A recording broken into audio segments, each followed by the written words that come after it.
Hello friends, welcome to my home kitchen. આજે આપણે બનાવવાના છે ગોંદ કતીરાનું શરબત. તો ગુંદ બે પ્રકારના હોય છે. એક શિયાળામાં આપણે ઉપયોગ કરીએ છીએ અને એક ઉનાળામાં. ગોંદ કતીરા તરીકે આપણે એનું નામ સાંભળ્યું હશે. તે ગોંદ કતીરા જે છે એ ઠંડી તાસીરનો હોય છે અને એ ઉનાળામાં એ ગુંદ ખાવામાં આવે છે. જો તેનો લિમિટેડ માત્રામાં ઉપયોગ કરશો તો તેનો ફાયદો થશે.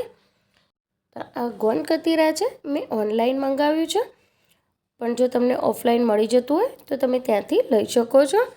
તો આ ગોંદ કતીરા છે એ ઉનાળામાં જ્યારે તમે પીઓ ત્યારે શરબતમાં ખૂબ જ ટેસ્ટી લાગે છે. તો ચલો હવે બનાવવાનું શરૂ કરીએ. તો તેના માટે મેં અહીંયા ઓનલાઈન મંગાવ્યું છે તુલસીના બીજ અને ગોંદ કતીરા. તો એમાંથી આપણે અડધી ચમચી જેવા ગોંદ કતીરા લઈશું. મેં ઓનલાઈન મંગાવ્યા છે તો નાની સાઇઝના આવ્યા છે. અને અડધી ચમચી તુલસીના બીજ બંને અલગ અલગ વાટકીમાં મેં લઈ લીધું છે. અને સાથે જ આપણે થોડું પાણી નાખીને ઓવરનાઇટ માટે એટલે કે આખી રાત માટે આને ઢાંકીને મૂકી દઈશું. તો હવે આપણે લીંબુ લેવાના છે. મેં અહીંયા 4 નંગ લીંબુ લીધા છે. સાથે જ ફુદીનાના પાન લીધા છે ધોઈને. તો હવે આપણે લીંબુને કટ કરીશું. તો અહીંયા 2 લીંબુનો ઉપયોગ કરીશું. અહીંયા એક મિક્સર બાઉલ લઈશું. તો બાઉલની અંદર જ્યારે તમે લીંબુ શરબત બનાવશો તો ઝડપથી બની જશે. તો અહીંયા લીંબુને નીચવી લેવાના છે. હવે ફુદીનાના પત્તા આની અંદર ઉમેરી દેવાના છે. સાથે જ સ્વાદ પ્રમાણે ખાંડ નાખીશું. અહીંયા થોડો સંચર પાવડર લઈશું. સાથે જીરું નાખીશું. હવે ચાટ મસાલો નાખીશું. 2 ચમચી જેવો ચાટ મસાલો લઈશું. થોડું જો ફરાળી મીઠું તમારે નાખવું હોય તો તમે નાખી શકો છો. અહીંયા બરફના ટુકડા નાખી દઈશું.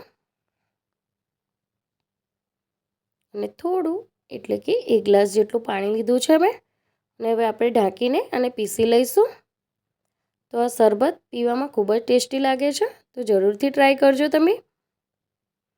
તો આ શરબત પીસાઈને તૈયાર થઈ ગયું છે.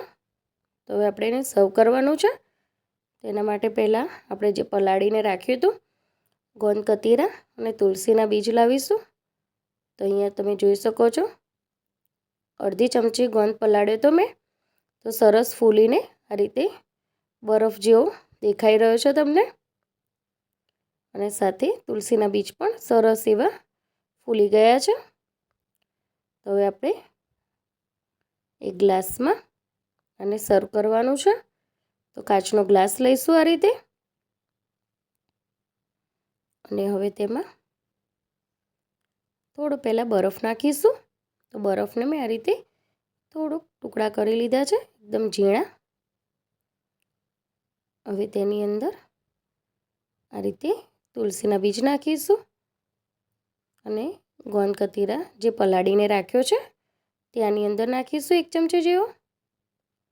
અને હવે આપણે આ ઠંડુ ઠંડુ શરબત આની અંદર લઈશું.